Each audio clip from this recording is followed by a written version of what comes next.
I had been in a relationship with Julian King for 3 years, but he still refused to propose to me. Later, he fell in love with my stepsister at first sight and began pursuing her openly and aggressively. This time, I didn't cry. I didn't wait silently like before, hoping he'd get tired and come back. Instead, I threw away all the gifts he had given me, shredded the wedding dress I had secretly bought, and on his birthday, I left the King family alone. Just before boarding the plane, Julian suddenly sent me a message on WeChat. "Why aren't you here yet? Everyone's waiting for you." I smiled faintly, didn't reply, and blocked him on all platforms. He didn't know that just 2 weeks ago, I had accepted the proposal of my college senior, Andrew Gu. Once the plane landed in the new city, we would be getting married. "Andrew, I've made up my mind," I said, standing in front of the mirror, looking at my pale and frail reflection. Turns out, making such an important life decision wasn't as difficult as I thought. "Susie, will you accept my proposal?" Andrew's deep voice came through the phone. My heart suddenly tightened. As tears fell, I gently nodded. "Yes." "Susie, do you know? I've been waiting for this day since college," he said. In the mirror, I didn't know when the corners of my lips had started to curl into a faint smile. "Wait for me 2 more weeks, I'll finish everything on my end." "Okay, Andrew, I'll be waiting for you." Just after we hung up, the door to my room was suddenly pushed open from the outside. "Susie." My dad cleared his throat awkwardly. "Your sister's not feeling well. Your room faces the sun. Why don't you two switch rooms for a few days?" I didn't respond. My gaze landed on my stepmother and my stepsister, Lily King, standing behind him. My stepmother quickly said, "Oh, there's no need to trouble Susie, old Chen." Lily chimed in softly. "Yeah, Dad, I'm fine. Please don't upset Susie because of me." "What do you mean trouble? You're my daughter too," Dad replied. Then he turned to me, his tone stern. "Susie, you're the older sister. Be more understanding." I looked straight at my father. I thought I'd feel devastated, that I'd cry because my biological father loved a girl with no blood ties more than me. But I didn't shed a single tear. I even smiled and nodded at them. "Sure, I'll switch." There were only 2 weeks left until I would leave this place forever. It didn't matter what room I stayed in anymore. Dad looked pleased with how understanding I was, and my stepmother also smiled contentedly. After they left, Lily didn't go. "Susie, let me help you pack," she offered sweetly, standing obediently in front of me. But as she glanced around the room, I could see the unmistakable gleam of satisfaction in her eyes. "I didn't expect Dad would actually let us switch rooms," she said. "Susie, are you mad at me? After all, I just stole Julian from you and now I've taken the room you've lived in for 10 years. I didn't want to respond and turned to get my suitcase. Suddenly, Lily let out a loud, "Ow," and fell hard to the floor. Her arm had hit the corner of the desk and a big bruise was already forming. "Susie Chen, what are you doing?" I hadn't even noticed when Julian came upstairs. He had arrived just in time to see Lily fall. His face darkened and he quickly rushed over, carefully scooping her into his arms. "Julian, I'm okay. It wasn't Susie's fault," Lily said tearfully, forcing a smile through the pain. "It doesn't hurt, really." "How can it not hurt?" Julian said, staring at the bruise on her pale arm, his eyes full of concern. But when he looked at me, his gaze instantly turned cold and sharp, like it carried the chill of snow. "Susie Chen, if you have a problem, take it out on me. Don't hurt Lily. She's already pitiful enough. Unlike you, born with a silver spoon in your mouth, pampered since birth, never knowing the hardships of life." I thought my emotions could no longer be affected by him. I really believed I wouldn't shed another tear over Julian King. But in the end, I was just an ordinary girl. I didn't have an iron heart, nor was I made of steel. The boy I grew up with, the man I loved for 3 years, had fallen for a younger, softer girl in just a few days and turned me into some vicious, venomous monster.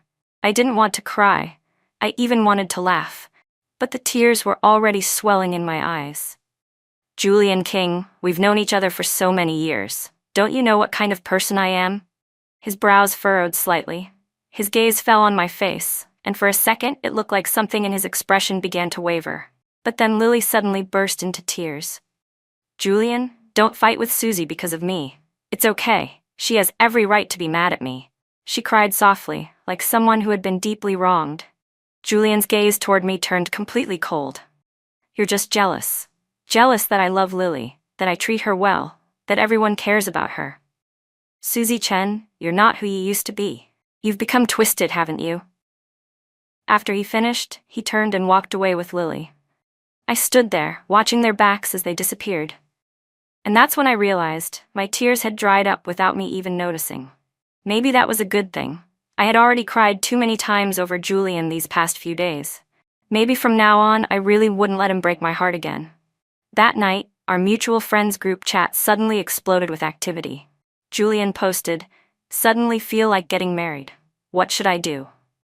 The chat instantly blew up. "Julian, are you finally going to marry Suzy? Time to call her sister-in-law." "Congrats, sis-in-law. When's the wedding? Are we getting a big red envelope?" "Julian, when are you inviting us to your wedding banquet with Suzy?" Messages kept flooding in. I was about to reply to clear things up, that I wasn't the so-called sister-in-law, and that Julian's sudden desire to get married had nothing to do with me, but he beat me to it. "What nonsense are you all talking about? I never said the person I want to marry is Suzy Chen." Then, he added Lily King into the group and tagged everyone. "Look closely, everyone. This is your real sister-in-law." The once lively group chat instantly fell silent. No one said a word for a long while. Julian broke the silence again. "What's wrong? Say hi to your new sister-in-law." One by one, a few people began awkwardly greeting Lily in the chat. I thought for a moment, then still sent a message. "Congratulations, wishing you both a long and happy life together." Right after sending it, I quietly exited the group.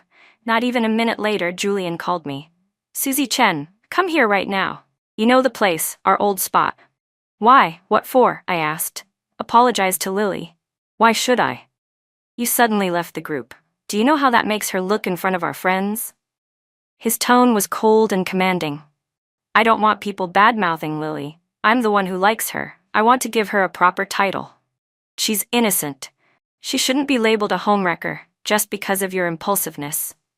I thought I had long stopped letting him shake my emotions. But in that moment, I was so angry my chest hurt.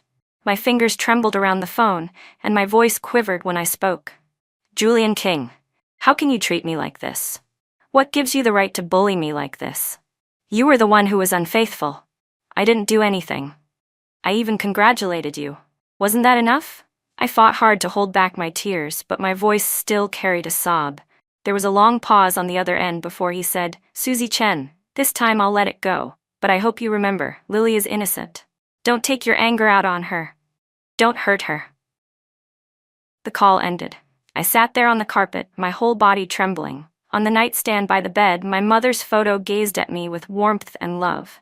Suddenly, my tears came pouring down like rain.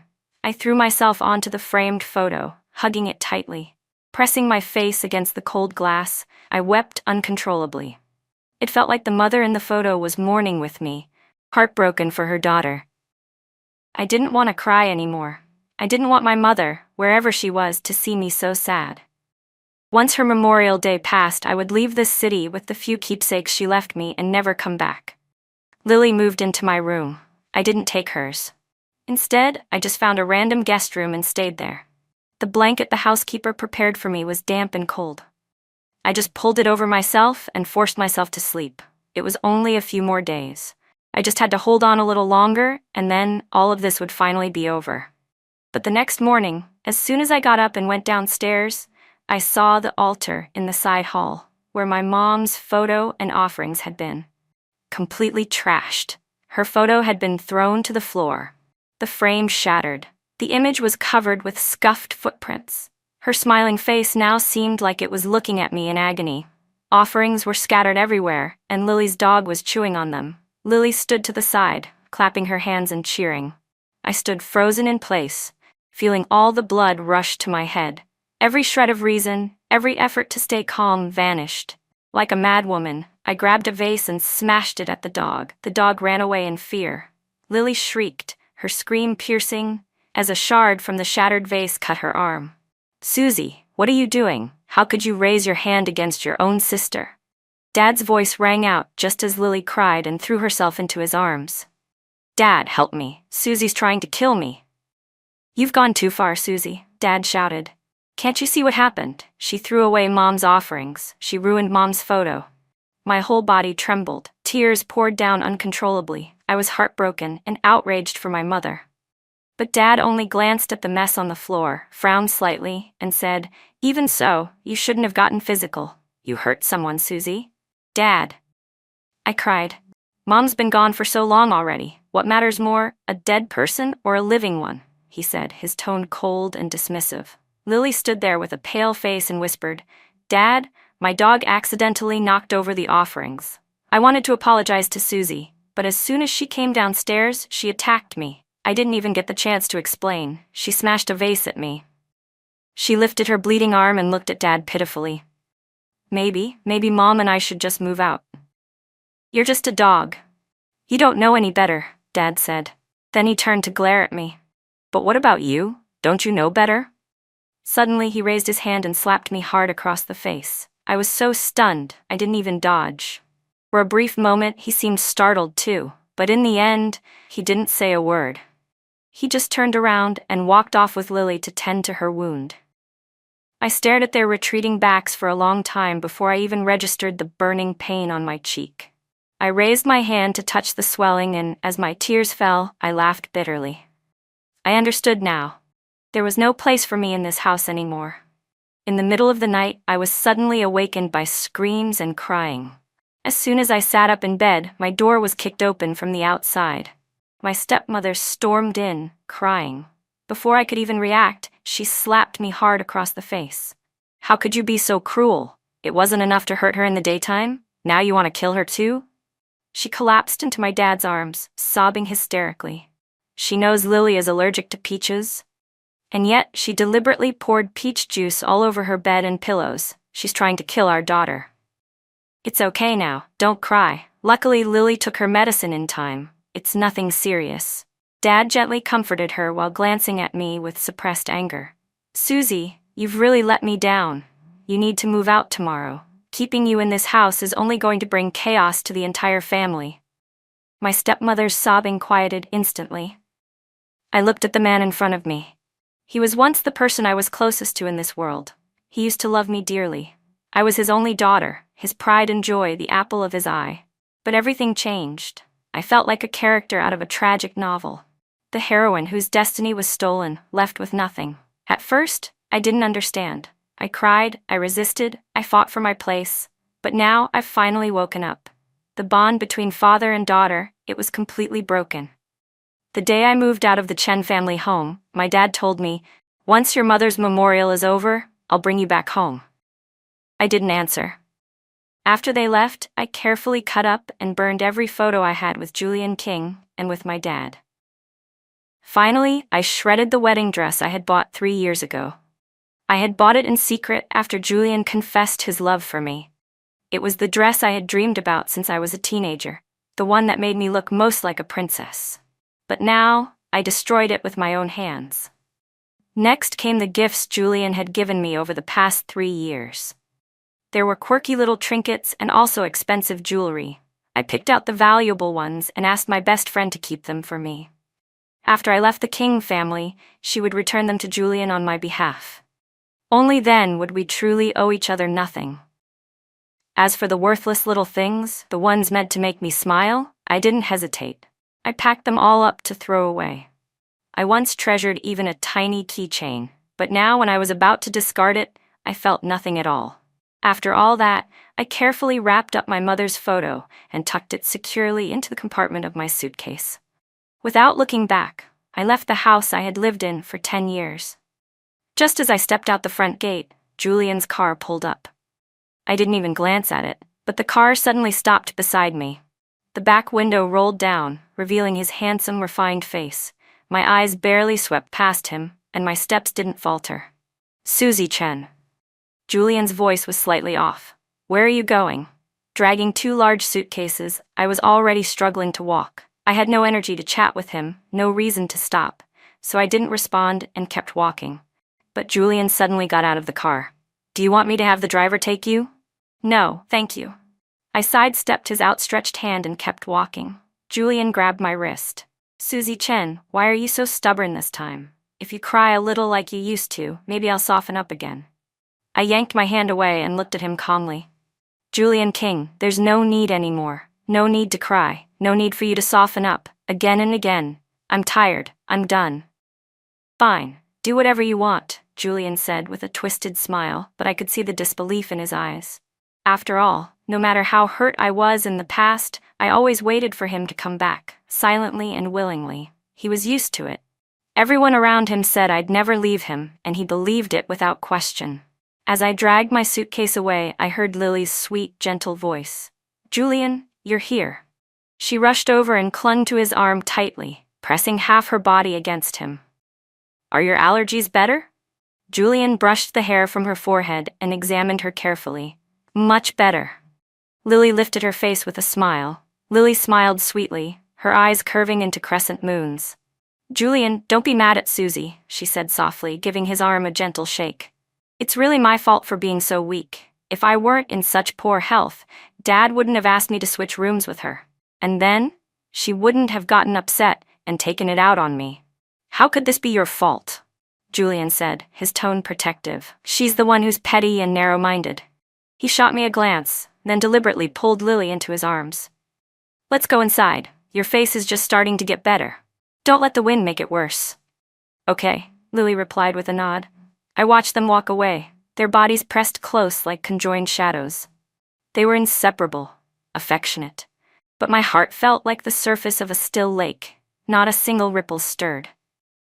After Mom's Memorial Day passed, Dad never came to bring me home like he said he would. And just like that, Julian's birthday arrived. If it were any other year, I would have prepared his gift weeks in advance, spent days booking the perfect restaurant, and meticulously decorated the entire venue for his party. But this time, I hadn't bought him anything. I wasn't going to celebrate for him ever again. At 5 p.m., I was on the way to the airport when messages started coming in one after another. Dad was texting too. "Why aren't you here yet? Your Aunt Lily and I are already here." "Susie, you need to be more gracious. Julian's going to be family soon. If you don't show up, what will people think? They might assume there's something wrong between you and your sister." I found it laughable. I didn't reply to a single message. Instead, I blocked his number completely. Just as I was about to board the plane, a WeChat message came through. It was from Julian. "Why aren't you here yet?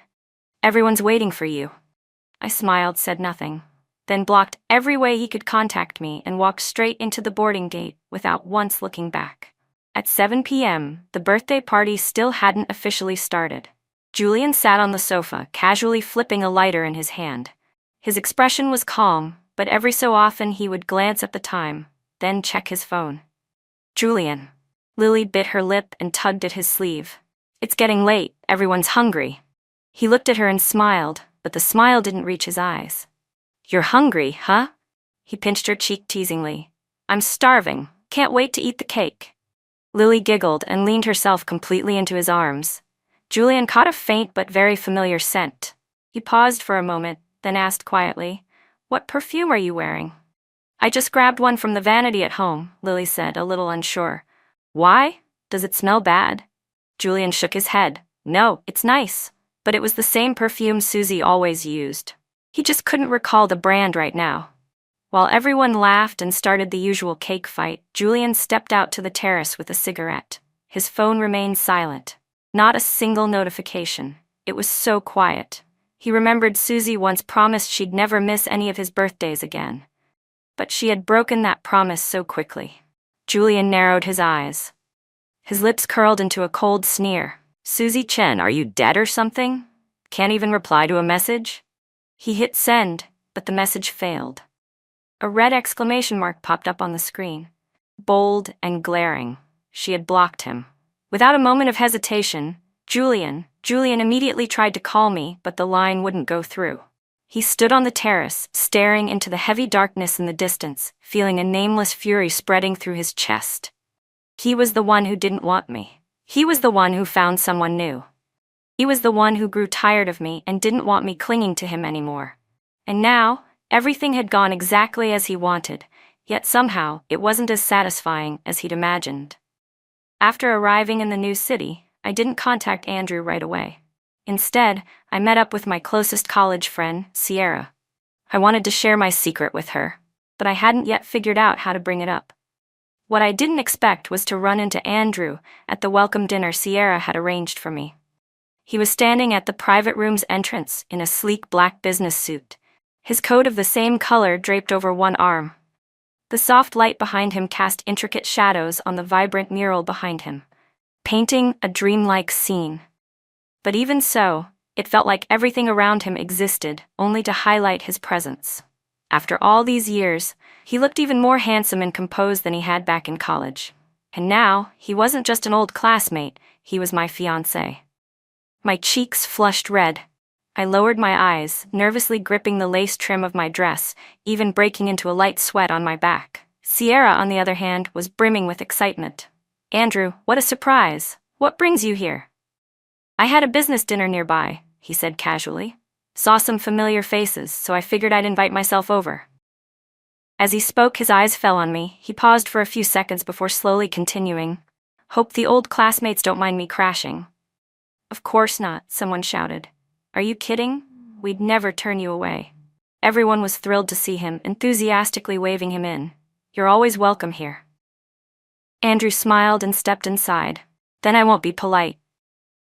He took the seat directly across from me. Classmates began greeting him one after another, making small talk. I, however, kept my head down the whole time, not daring to meet his eyes.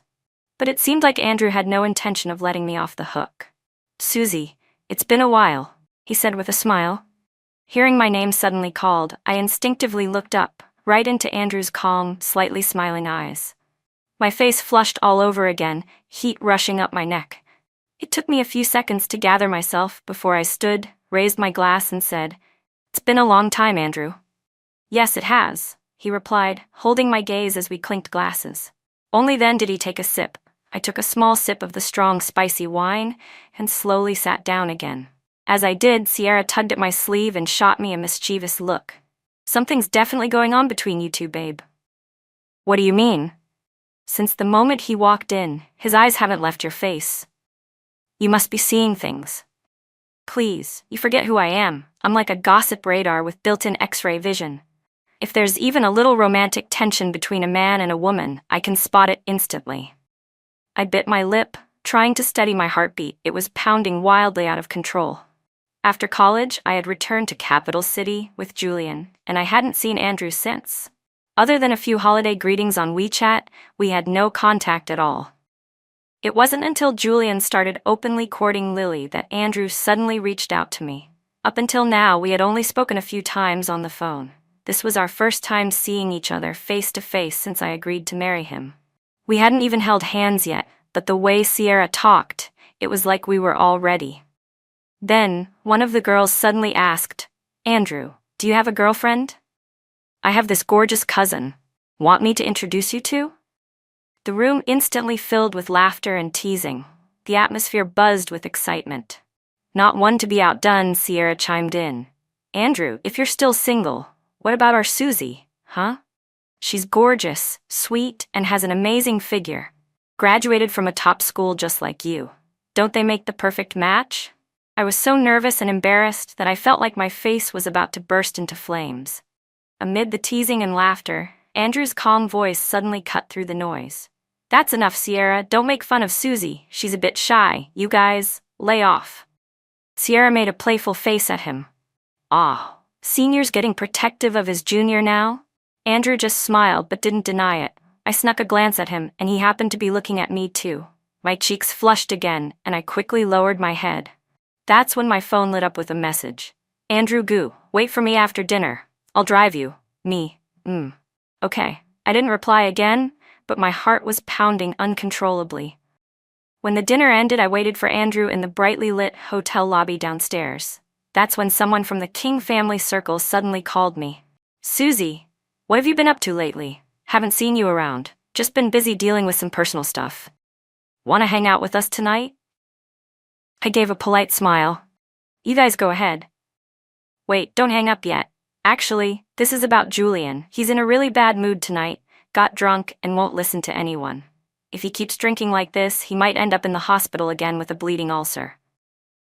You should call Lily. Julian kicked Lily out just now, the voice said with a sigh. We all know he still has feelings for you, Susie. He regrets it. Stop, I said, my tone flat. Julian and I have broken up. His life has nothing to do with me anymore. And I'd appreciate it if you didn't call me again.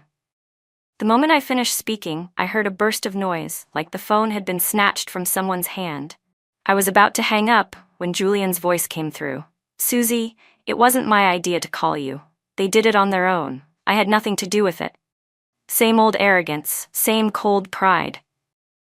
Then I'm hanging up, I said. Susie? He called my name again.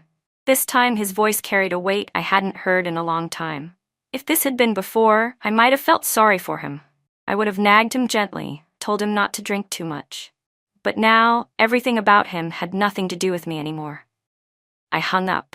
After a moment, I went ahead and deleted all of Julian's close friends from my contacts. I had only gotten to know them through him.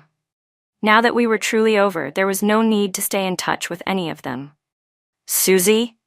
In the dazzling light of the lobby, Andrew was standing not far ahead, bathed in warm glow. His handsome face looked even more soft and dreamlike under the lighting. Andrew? I had just gotten up when he started walking toward me. Maybe it was the alcohol, but his steps were unsteady. I hurried over to support him. Are you okay? Did you drink too much? Are you feeling sick? He gave a small nod. Just a bit of a headache. He furrowed his brows, his face slightly tense with pain. Susie, my car's outside. Can you help me to it? Of course, I'll walk you out. Andrew was much taller than me, and even though it was just a short distance, we staggered the whole way there. When we reached the car, I lost my balance and accidentally fell right into his arms. The faint scent of wine, mixed with the warmth of his signature sandalwood cologne, wrapped around me like a wave. Flustered, I tried to sit up, but Andrew held me tight. Susie, just let me hold you for a little while, okay? Andrew, I'm not dreaming, right? You're Susie Chen, aren't you? He suddenly cupped my face, holding me gently. At such a close distance, our breaths tangled and clung to each other in the narrow space between us. In his slightly tipsy eyes, I saw confusion, disbelief, yearning, and a sorrow I couldn't describe. It felt like someone had reached into my chest and crumpled my heart with their bare hands. Bittersweet pain surged through my chest.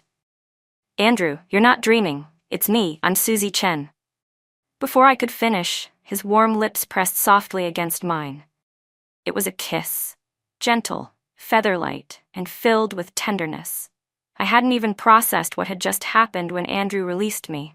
He must have seen the nervousness and confusion in my eyes, or maybe caught the flicker of hesitation I couldn't hide. He took my hand and gently guided me to sit down properly in the seat. The car had already started moving. Andrew pressed the button to raise the divider between us and the driver, sealing us in a quiet, enclosed space that made me even more anxious.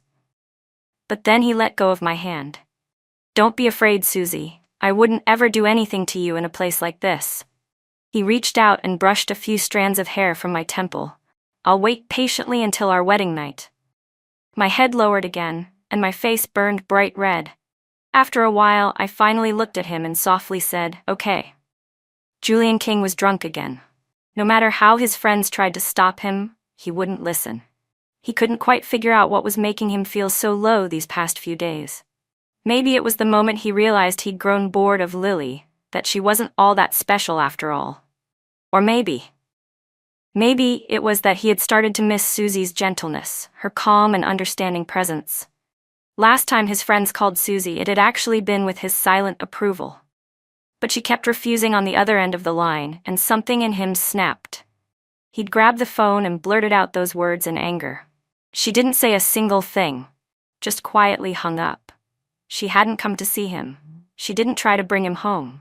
Even when she knew he had drunk too much and might not be able to handle it physically, she remained indifferent. Julian didn't want to admit it, but in that moment, he panicked a little. Still, he quickly tried to reassure himself. Susie had loved him for so long. They had been together for 3 years, not 3 days or 3 months. He knew exactly how much she had invested in the relationship. She must be heartbroken, must still resent him. That's why she was acting like this. But to say she was truly letting go?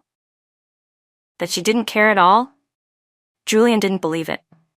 Julian, are you trying to drink yourself to death? One of his friends scolded, grabbing the bottle away. Do you know how worried we've all been about you? We just called Lily. She's on her way to take you home. Come on, stop drinking already. At the mention of Lily's name, Julian suddenly felt an overwhelming wave of disgust. He shoved his friend aside and slammed the bottle to the ground, shattering it. Who told you to call her? Did I ask you to? She's your girlfriend. Who else are we supposed to call? She's not my damn girlfriend. Julian sneered. You really don't know who my girlfriend is? His friends looked at each other, confused. Julian, had you forgotten you and Susie already broke up? Yeah, you even told us in the group chat to start calling Lily your fiancée. Before Susie left the group, she even congratulated you two. Aren't you and Lily about to get engaged? We're not getting engaged, Julian said flatly, then waved for someone to open a new bottle. Julian, seriously, you can't keep drinking like this. You really think I'm gonna listen to you? No, you never listened to us, one of them said. The only person you ever listened to was Susie. If she were here, you would have gone home with her without a fuss. You wouldn't be here drinking yourself into the hospital. Julian didn't respond, but he didn't deny it either. His friend finally pulled out his phone. Fine, I'm calling Susie right now. If you won't listen to even her, then there's nothing else we can do. But what none of them expected was that the call didn't go through. Every friend in the room tried once. Susie had blocked and deleted all of their numbers. The air seemed to freeze over. Julian sat on the couch, his gaze heavy with frost. Maybe she's just too angry. Yeah, Julian, someone added. After all, you were the one who ended things so decisively and then started dating the girl who's technically her stepsister. Anyone would feel hurt, even betrayed. She's been living alone lately, another said. My cousin saw her coming back from the cemetery on her mom's Memorial Day. Her eyes were so swollen, she'd clearly been crying. Julian, maybe you should go to her apartment, talk to her. Julian suddenly remembered the day Susie moved out of the Chen household. She left without turning her head, dragging 2 massive suitcases behind her. That house had been hers, her family. But then the home became Lily and her mother's territory, and their father, their shared father, became Lily's dad instead. And he had been so easily drawn to Lily's youth and sweetness. He abandoned Susie without hesitation. Now, all Julian could see was the look Susie gave him that day, the final one. Calm, emotionless, not even the slightest ripple of feeling, as if he were just a stranger, someone insignificant passing through her life. He stood abruptly, ready to leave, only for the door to swing open. Lily stepped in. Julian, she said softly, her voice as delicate as ever. Her large, pretty eyes shimmered with moisture, always on the verge of tears, always looking like someone had wronged her. Why are you drinking so much again? You'll be complaining about a headache tomorrow, she chided gently, looping her arm through his. Julian was just about to speak when he caught a familiar scent, faint, soft, but unmistakably familiar.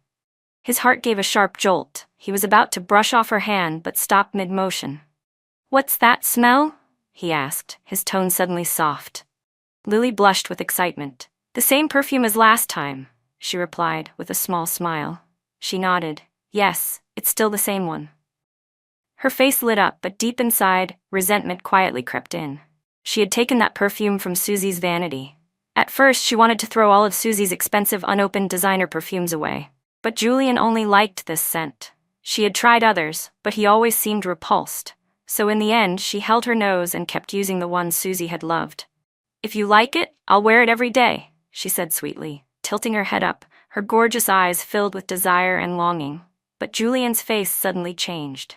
A moment later, he shoved her away hard. Julian? Lily gasped, completely stunned. Everyone in the room turned, equally shocked. Julian looked at her blankly. His tone was even, calm, but everyone could feel the fury boiling just beneath his voice. Julian, what's wrong? Lily asked, trying again to hold his arm. This time, Julian raised his hand and slapped her across the face. Julian, you hit me? Lily clutched her cheek, tears welling in her eyes from the sting and the humiliation. Julian sneered coldly. Aren't you allergic to peaches, Lily? Didn't you cry to me, saying Susie had someone smear peach juice on your bed to try to kill you? I am allergic. Dad knows too, He even found out it was Susie who told the maid to. Julian suddenly stepped forward and grabbed her by the collar. Towering over her, he nearly lifted her completely off the ground. "Julian, let go. I can't breathe."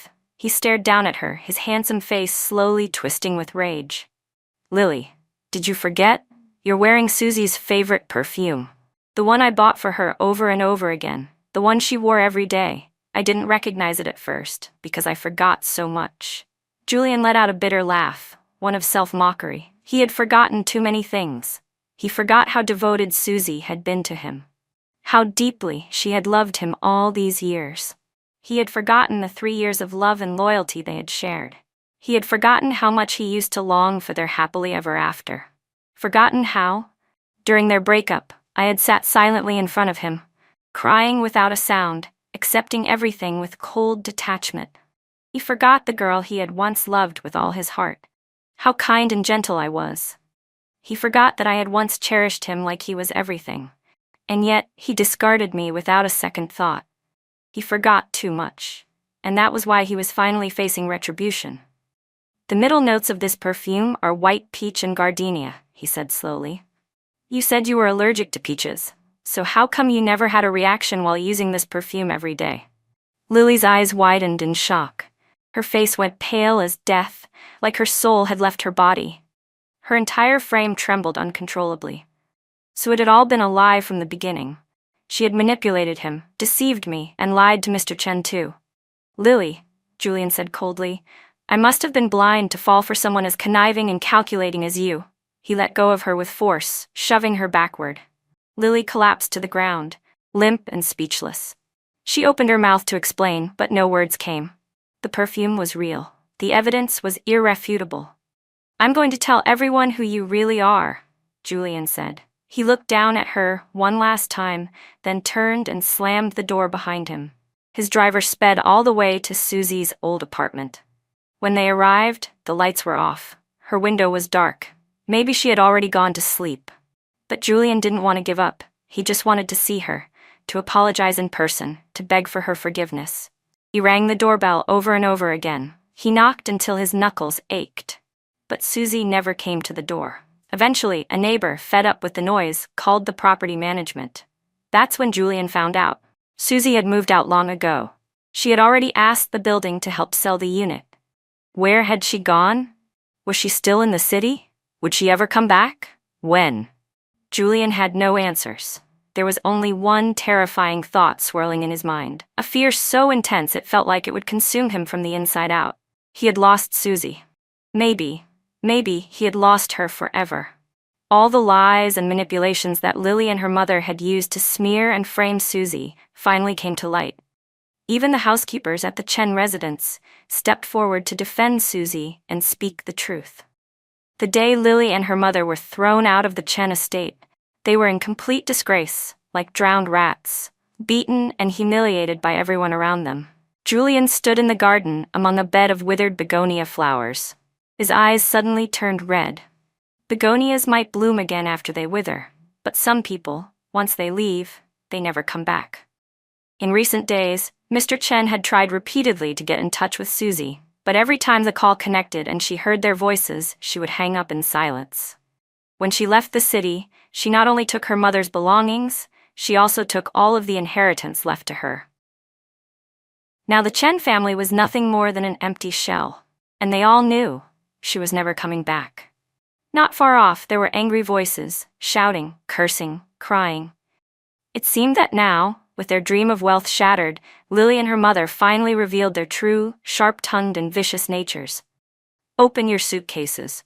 We're inspecting the luggage," came the cold command. Standing on the steps was Mr. Chen. He looked tired and worn, like a man who had aged 10 years overnight. Julian looked at the old man, head bowed in shame, and realized he was just as pathetic, just as foolish. How absurd it all was, that they had once driven away someone as good as Susie Chen. For women like that, this was karma. Swift, brutal karma. The mother and daughter refused to open the door, rolling on the ground in a fit of rage, but it was no use. Every single one of the dozens of massive suitcases was forced open. And beneath piles of neatly folded clothes were stacks of designer bags and luxury jewelry. Aside from their clothes, don't let them take anything else." Mr. Chen's face was dark with rage as he gave the order. The mother and daughter duo screamed and threw themselves forward, trying to snatch back the jewelry, but the bodyguards shoved them aside. Not only were the valuables in their suitcases seized, even the jewelry they wore on their bodies was stripped away. Lily fought so violently that her earlobe was torn. Blood dripped from her neck down to her chest, the sight horrifying.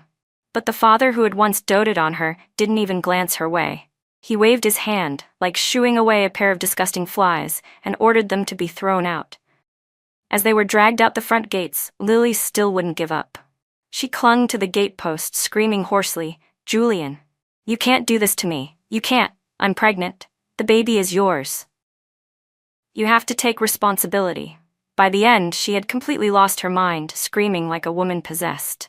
Mr. Chen turned back and looked at Julian. Julian felt nothing but revulsion. He wanted to laugh, but he couldn't even bring himself to smile. How had he ever fallen for someone so despicable? "Mr. Chen," Julian said, stepping forward to face the older man, whose hair had gone half white, "I never touched her. I swear, I never laid a hand on her." "That's good. That's good." Mr. Chen let out a long, weary breath. He waved his hand again, and the bodyguards dragged the women out. The screaming and chaos finally faded into silence. The sun dipped low on the horizon, casting its final light over the vast estate.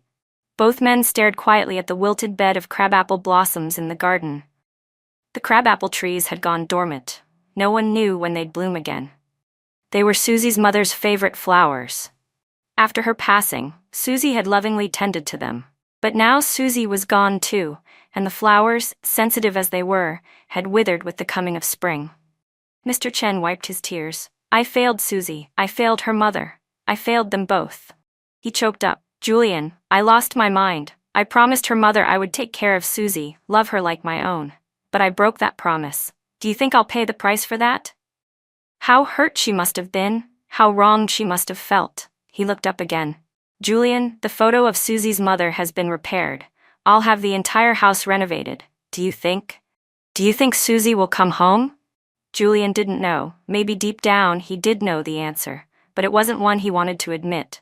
Under the heavy dusk, he forced himself to hold back his sorrow. "Mr. Chen, Susie has always had a soft heart." He couldn't finish the sentence. They both knew. They knew exactly what kind of person Susie was. And yet back then, they had treated her so cruelly, so heartlessly, as if under some inexplicable spell. They had driven her away and hurt her so deeply. My wedding to Andrew was held the following spring. Just like we'd promised when we were young, my best friend Sierra was my one and only bridesmaid. I didn't send invitations to anyone back in Capital City, not a single relative or old friend. But somehow, the news still got out. On the day of the wedding, my father and Julian both showed up. Andrew came to ask me how I wanted to handle it. The makeup artist was applying my makeup. I instinctively looked up and saw myself in the mirror, my reflection alongside the man who would soon become my husband. The bridal makeup was heavier than usual, making me look different than I did on ordinary days. But in that mirror, I looked like one of the blooming crabapple blossoms Andrew had planted just for me in our future home, shy, radiant, yet quietly stunning. And standing beside me in his sleek black tuxedo, Andrew looked impossibly handsome. We exchanged a look. In that brief moment, there was a shared smile in both our eyes. "I don't want to see them," I said softly. Andrew didn't hesitate, he nodded. "Okay, I'll have someone ask them to leave." Good. Even now, I had no desire to see them again. Some scars once left in the heart might fade slowly over time. But in this life, some ties are too thin to hold on to. And I no longer wanted to force myself to keep holding on. Once everything was in place, I stepped onto the stage in my white wedding dress, bouquet in hand. Andrew couldn't even wait for me to reach him. He reached out his hand, eager to take mine. I reached out to him too. And in the chorus of blessings, surrounded by the sound of laughter and joy, our hands finally clasped tightly together. Andrew leaned down and kissed me, completely oblivious to anyone else around us. The kiss was long, so long that I felt like I might forget how to breathe. Only then did he finally pull away. When the wedding ring slid onto my finger, he leaned close and whispered in my ear, "Susie, I love you." I've loved you for a long, long time, and I'll love you for a long, long time after. I looked up at him, smiling with eyes that shimmered with tears. Andrew, I'll try my best to love you too. To love you well. He pulled me into his arms, gentle and full of warmth. Okay. That day, the wedding was lavish and grand, but even more than that, it was romantic. Julian and Mr. Chen never stepped a single foot into the ceremony, yet neither of them chose to leave. Mr. Chen didn't make it to the end of the wedding. Midway through, he had a sudden heart attack and had to be rushed to the hospital. He was saved, but remained in a coma. Julian, on the other hand, stayed until the end. For some reason, Sierra, my best friend, had never blocked him. And because of that, Julian saw almost every photo and video of the entire wedding through her social media feed. He had already known before the wedding that Susie's groom was Andrew, her senior from college. Exceptionally talented. He remembered praising the guy once, back when he and Susie were still at MAKI. He'd gotten jealous every time Andrew's name came up. Eventually, Susie stopped mentioning him. She even went out of her way to keep her distance from Andrew. Yet in the end, despite everything, she had still married him. As a man, Julian could see it with just one glance, how deeply Andrew loved her. In every photo, every clip, the way Andrew looked at Susie, it was filled with devotion and focus. Julian saw his old self in those eyes. He had once loved Susie like that, until he thought he'd grown tired of her. Until a younger girl stole his attention and tempted him away. Until he lost her. And when he finally woke up, realized what he'd had. It was already too late. Andrew's car carried her away. Were they going home to their new place now? Julian couldn't put into words the bitterness and ache in his chest. He had heard they'd planted a whole garden of crabapple blossoms at their new home too. And now, in the full bloom of spring, it must be the most beautiful time of year. Those flowers must be blooming just as stunningly as she did. On the drive back to Capital City, Julian crossed a highway bridge late at night. There wasn't a single soul on the road. He floored the gas pedal, pushing the car to its limit, then suddenly turned the wheel sharply and shut his eyes. The speeding vehicle slammed hard into the railing. And after the crash, everything went quiet. The crabapple trees would bloom again. But they would now bloom in someone else's garden. If there was a next life, Julian wished he could go back to the year Susie had just gotten out of grief when they first met. And this time, he would love her the right way.